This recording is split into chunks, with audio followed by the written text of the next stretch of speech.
All right, guys, this build has been a long requested one, and it's a pretty fun one that I can't wait to showcase to you guys exactly how it works. So we got our official New Game Plus build that'll let you continue to keep playing the game and having fun with it while not overly breaking everything and continuing to parry, dodge, and do all that stuff and take full advantage of all the mechanics the game has taught you rather than throwing it all out the window. So in this situation, we're starting off with Sciel. Sciel, for this particular build, I'm actually using her as a hybrid. She's doing probably the second most damage on this build after Monoco, but also she'll be buffing people as needed, you know, whenever that needs to apply. So actually what we're going to be doing is constantly applying and consuming stacks with her. So, you know, Twilight Dance, consume all of the stacks on the Lampmaster. As a matter of fact, I should have Dark Wave there. That would have consumed all the stacks on everybody else. Now it's now with Lune, we're going to Wildfire. All right, get everybody burned up. This will give her a light charge and a fire charge, and then we're gonna do Stormcaller, which is gonna double lightning strike everybody because she technically has 2 active. So every turn that they go, enemies will take more damage over time. And New Game Plus, defense really doesn't matter. It's unfortunate. Defense doesn't really help you out with anything in this. So you're constantly going to have to be focusing on shields. Yeah. Counter. Stormcaller is not going to do crazy damage, but over time, it'll build up. It adds up, you know? It's unfortunate that we have to do a self-nerf type of run, but, you know, this game is getting a little kind of crazy. So, we're going to try to see if we can get a mark on him. Okay, we got a mark on that one. Let's get a mark on this one. And let's get a mark on this one. Come on. Any day. All right, cool. So, we got a mark on everybody. Let's do Sakapatat Fire. It's going to hit everybody with Monoco. This deals pretty, really crazy damage for him in this build, no matter how much we nerfed it. Yeah, you also saw that enemy to the left was a shot-only type of enemy, so that still ended up, like, killing him. Okay, so let's get the Lampmaster marked again. You know what? His turn's coming up. We have Gradient Charges 3. Let's go ahead and we'll breakpoint him with Monoco,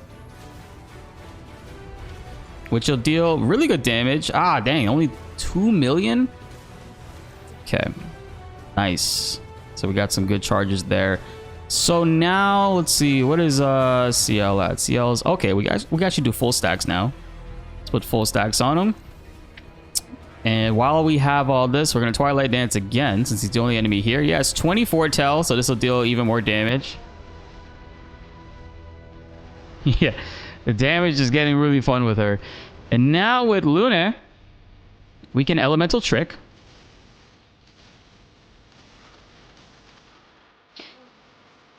And you'll see she has 3 shields on the bottom left of her, on the bottom right next to her health bar. We're going to use Elemental Genesis. With this specific weapon that we have on her, every time she consumes an Earth Charge, she's going to gain 1 more shield. So the longer fights go, which this build is geared towards, she'll continue to just stack up crazy damage over time. It's kind of cool. All right, so let's actually see if we can build up some Gradient Charge here.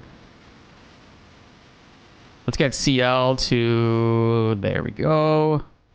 Ooh, I wonder if I can get her back to 5 AP. Nope. Okay, no worries. So let's go ahead and end slice. This, since we consume so many stacks continuously, we're back in Gradient Charge 3. End slice is going to deal extreme single target damage, and its damage is increased for each 4 tel you consume since the beginning of the battle. And if I played my cards right in the beginning and used Dark Wave instead, man, she would have consumed 30 from the beginning. And that was about 5 million. But if you continuously consume more stacks of 4 tel with Sciel, she can actually do almost 30 million with this. I think I hit 33 million once with it. And I'm not even running roulette on this build. Subscribe and hit that notification bell to help raise that 38% even higher. You guys have been loving the builds, and we got plenty more where that came from. And another crazy farming one coming up next is going to get you guys a lot of Lumina.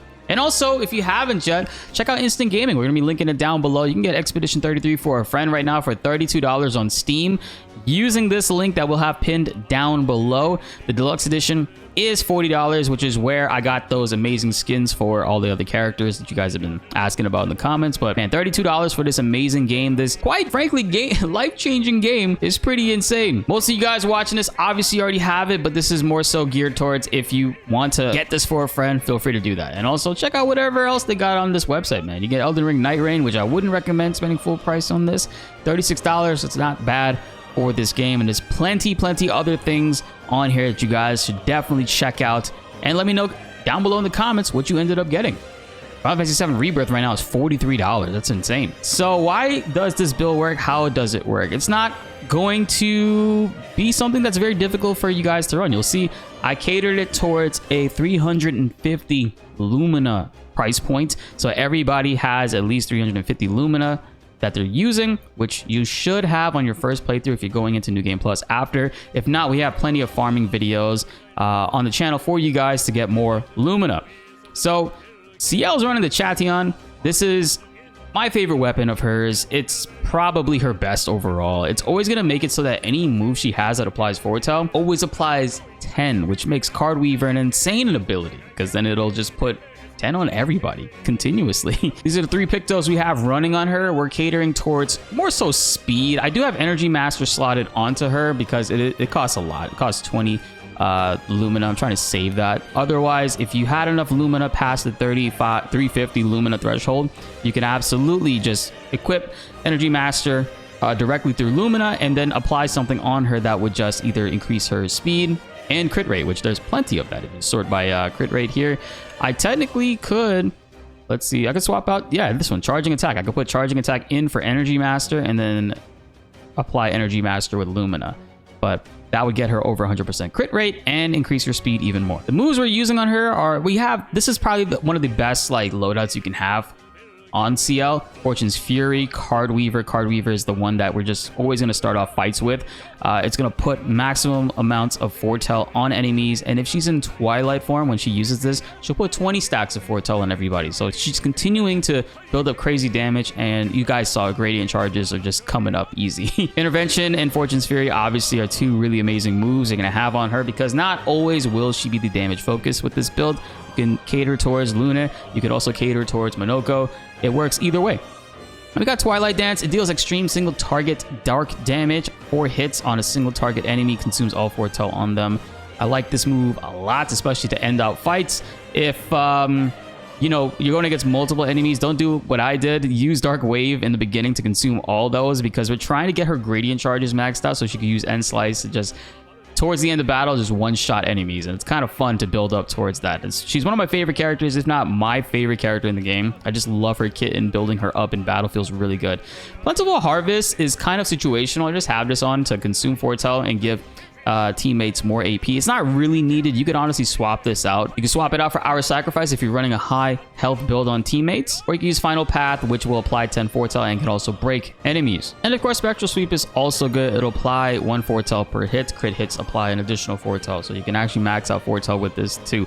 But in my opinion, go with whatever your heart desires. Everything else besides Plentiful Harvest is kind of a no-brainer on her. Now talking about her Lumina, let's actually sort this by active so you guys can see. We still have 77 points available to use on her, but we aren't really focusing on that. We got Augmented Counter 3 on her, so she gets 75% increased counter damage.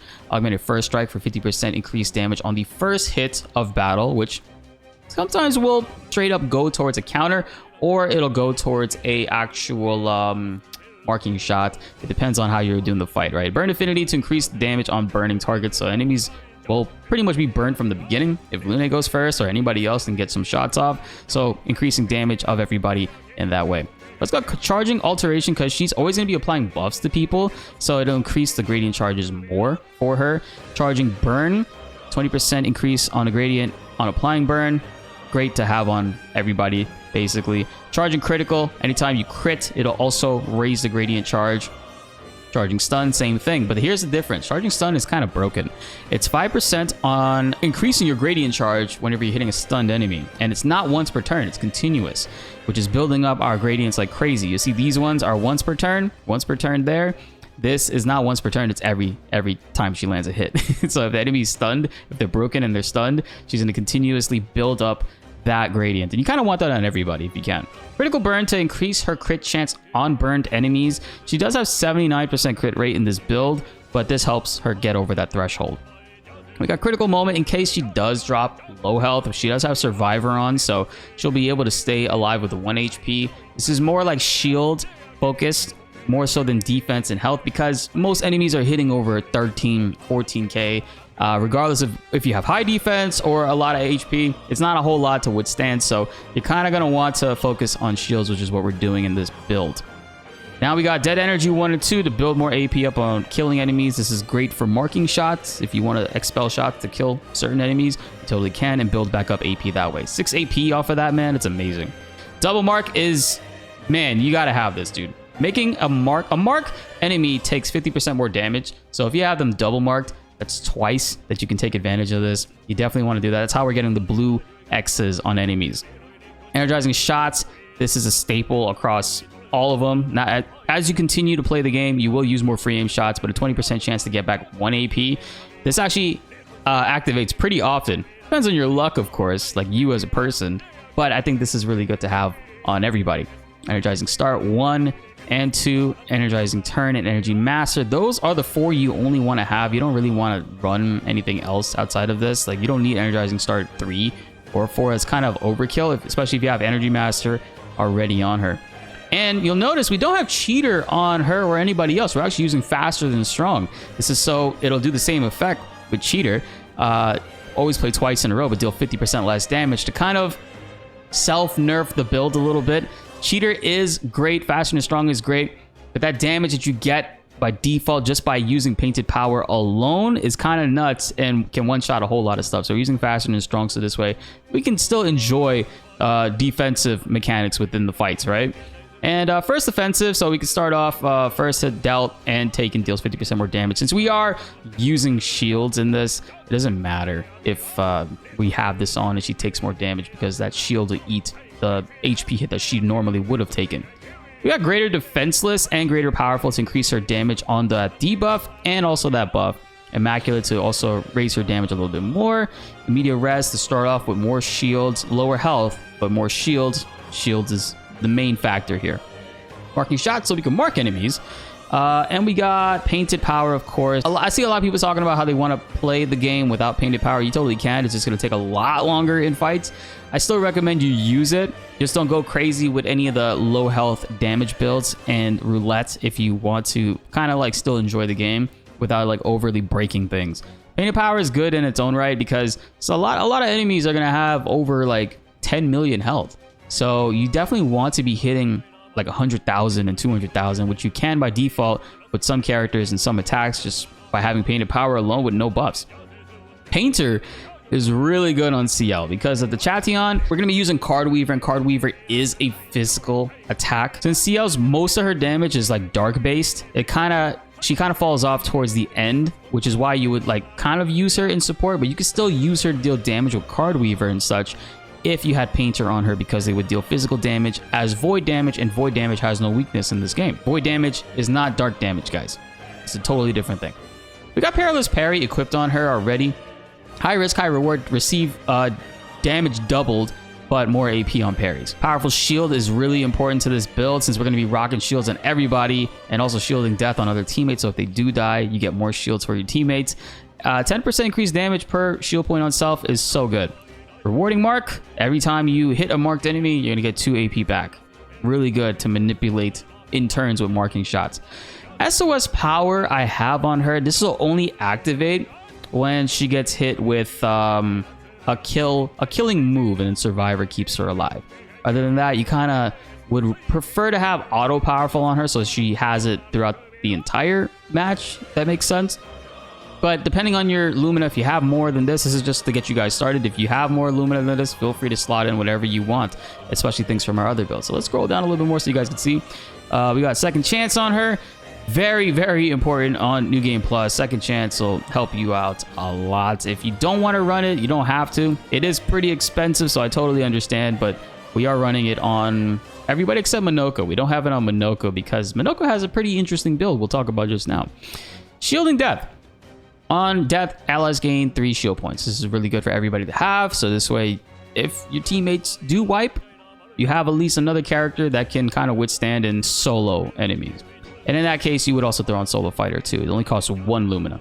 Shortcut to play immediately when you fall below 30% health. So this will activate when she, activates Survivor, getting that killing blow hit on her, and then she's able to play immediately.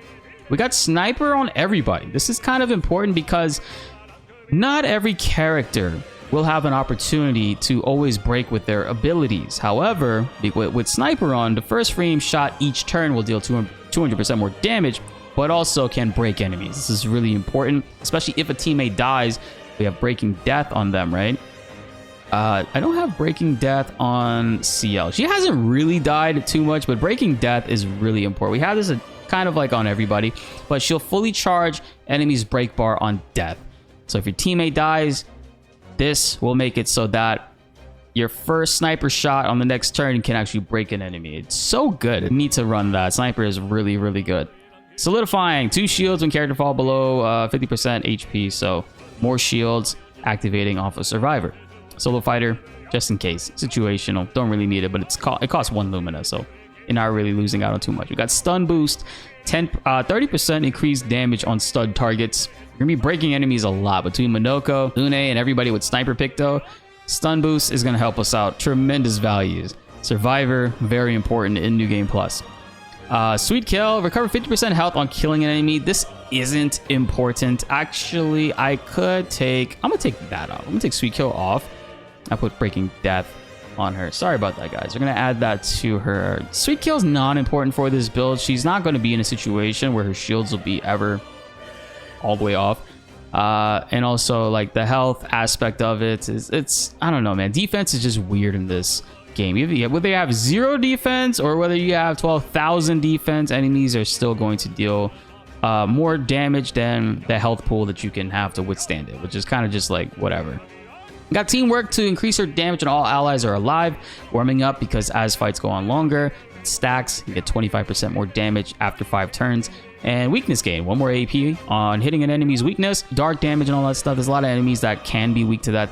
And, this will overall increase her AP. So that's what we're running on Sciel. Now let's talk about Lune. Lune, we haven't really talked about too much. I love this outfit for her, man. The white hair looks really amazing with this outfit, by the way. We have the Elarim. Elarim is an interesting weapon, earth-based, and it's focusing on vitality and defense. Whenever you consume an Earth Stain at level 4, it applies 1 shield to her. So that's per stain that is an Earth. You can actually add more shields to her. And you guys saw in that fight, it was pretty awesome, man. I love it, especially if you're running the 1 Picto on her and full strength to keep her damage topped out. With the 1 Picto, she'll always be at 1 HP out of 1, so total, full health, full strength, procs off of that. And it's kind of dangerous to play her that way because when you have 1 HP, you can die pretty easy. This weapon makes it so that our damaging moves will always continuously give her a shield, and that can build up even more throughout fights. And increase earth damage with skills, and base attack also can generate an Earth Stain. So great weapon for Lune. I always keep mixing up their names. So she's got Sniper, the 1, and Augmented First Strike. Her crit is kind of stupid right now. 169% is just way too overkill, but the point is I'm trying to focus more on speed. Speed, more turns, and in general, crit is really the best way to go. Whether or not I focused on giving her more health or defense, it really won't make a difference in terms of her survivability.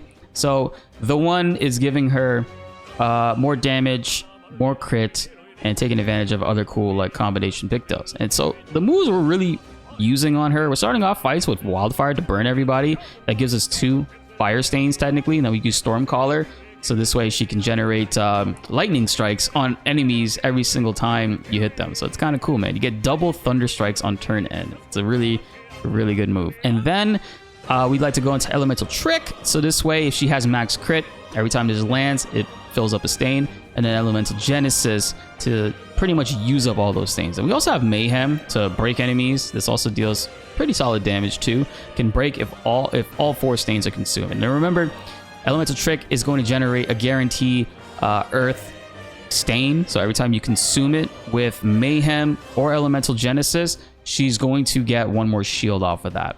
Typhoon I have as a potential heal for her. It also consumes 2 Earth Stains. So if you do have an opportunity to get 2 Earth Stains on Lune, you can actually build this up pretty good and get her 2 shields off rip and heal everybody. So that's pretty good as well within this combination. So now let's talk about her Lumina. Man, Lumina breakdowns can be, it can take quite a while. She kind of pretty much has all the same stuff that Sciel has for the most part. So we're just going to mainly talk about some interesting ones that Sciel didn't have on her, like full strength.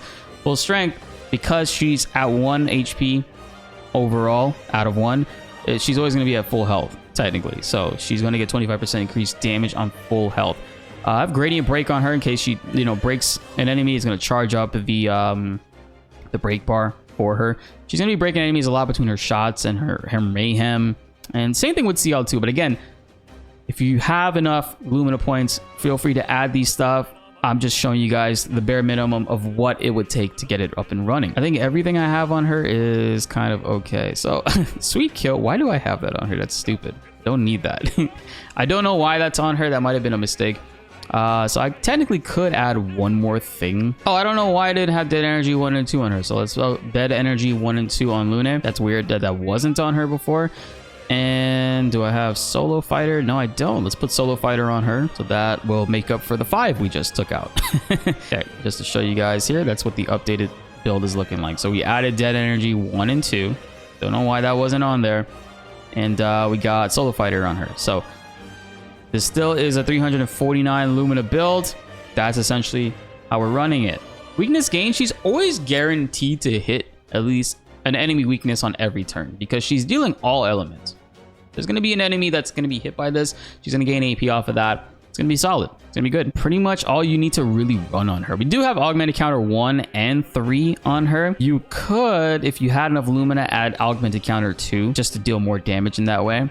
But again, that also applies to how much Lumina you guys have. Some of you guys might not have it. And Monoco's build. And you'll notice, well, a common thing in this is we're not using First Strike. First Strike is really good, but it's kind of busted, man. Especially at this point. If you got First Strike on everybody, and everybody's starting off with their turns, dealing going 6 times in a row, basically, your teammates, a lot of enemies won't have an opportunity to attack. So I don't have First Strike equipped on it. Plus, you could always initiate First Strike with R1, just hitting an enemy in the open areas. I tried an interesting thing with Monoco. I tried running full strength with Clair's life. Unfortunately, that wasn't working. It's kind of crazy. It wasn't activating it because I have in Media Res, which is halving his HP, but it wasn't working properly with this. I wasn't getting full strength to activate. It's kind of disappointing because I would clearly see his health went up to 100% full, but it still wouldn't activate. Full strength stuff works with Lune because she does have 1 HP out of 1 HP, so there's no other numbers that can be manipulated there. So there's a little bit of a weird glitch between that for this particular build, trying to run that with Clair's life. So I tried that out. It didn't really work. I do have at Death's Door on Monoco, just in case if he does die or is close to dying, he has that Survivor activating, keeping him at 1 HP. At Death's Door will put in work. And this is essentially the build here. We have mostly like charging burns, charging criticals, charging stun stuff on him. So this way he can continuously raise that gradient, man. Really important that he does that. Faster and strong, of course. Exposing breaks. So this way if he breaks an enemy, he's going to apply defenseless on them. So this way he's going to debuff them and they're going to take bonus damage from your team. Gradient Fighter is important. 25% increased damage with gradient attacks. Definitely want to throw this on Sciel if you guys have enough Lumina for it, because her End Slice will deal even more damage. 25% more is kind of crazy. And the Gradient Break, because he is going to be breaking enemies constantly, and it's ironic that his Gradient also breaks enemies, so he can just keep on getting back Gradients in matches, which is really, really fun. Other than that, he kind of is running the same exact build as everyone else. I'm just going to be holding it here so you guys can keep an eye on it. He does have First Offensive, so first hit dealt and taken deals 50% more damage, which doesn't really matter too much. He doesn't have Second Chance on. I actually don't have Second Chance on him. I would like to add that to him, but it does cost a lot of Lumina, man. 40 Lumina for that, and we're trying to keep him at the 350 mark. I think Monoco is okay at this point, and it's just a little bit broken if you have Second Chance on everybody, cheater on everybody, and all these crazy damaging stuff. And a lot of you have been wondering, how do how can we still continue to play the game in New Game Plus? And this is how you do it. Now, Monoco's weapon, we have the Joyaro, best weapon for him, I think, personally.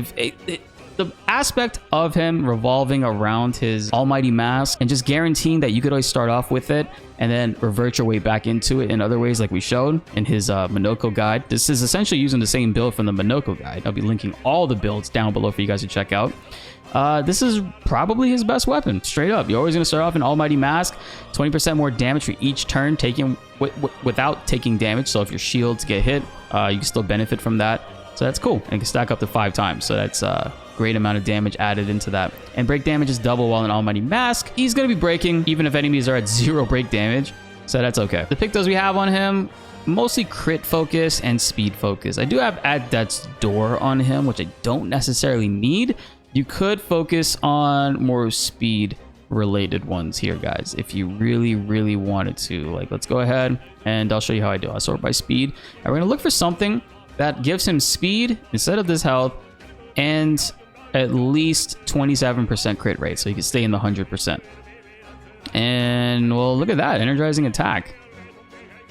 And then there's also combo attack. I think I'm gonna go with auto rush. Could be good because technically you get more speed out of that. It's 25% increase on top of this 895. We're gonna go with auto rush. We'll give him auto rush. We'll get rid of this. It'll be at 111% crit rate. His health did drop dramatically. I just realized that. Wow, his health dropped a lot.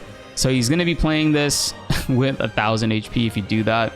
But again, it doesn't really matter in New Game Plus.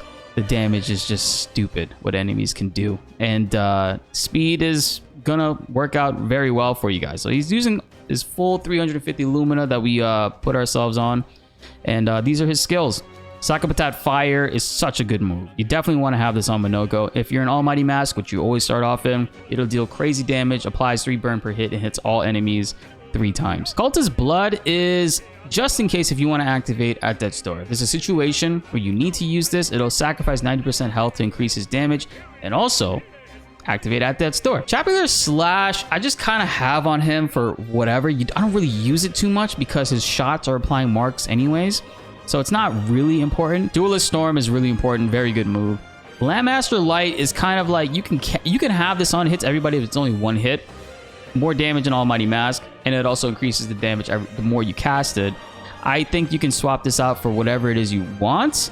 Maybe Creation Void would be good. This is another great move. It's 9 AP, so it's pretty expensive, but this move is very good, especially against a single target enemy, 1 enemy. It hits random enemies 3 times. If it's against a single target, it'll hit that single target 3 times, and you see it does more damage if the same target is hit multiple times. So great move to replace Landmaster Light with. Venusaur Mortar is kind of key for Monoco. It basically makes it so that if an enemy is marked and he hits them with this move, it only costs 5 AP, it'll automatically put him back into Almighty Mask. It's a very good move. You're definitely gonna want to use this. There's a great rotation between starting off with Sakapatat Fire. You're gonna end up in Caster Mark because this costs 1.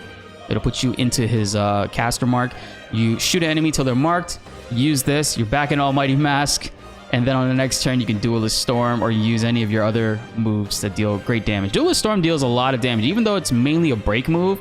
In Almighty Mask, this thing is dealing almost 1 million, 2 million per hit.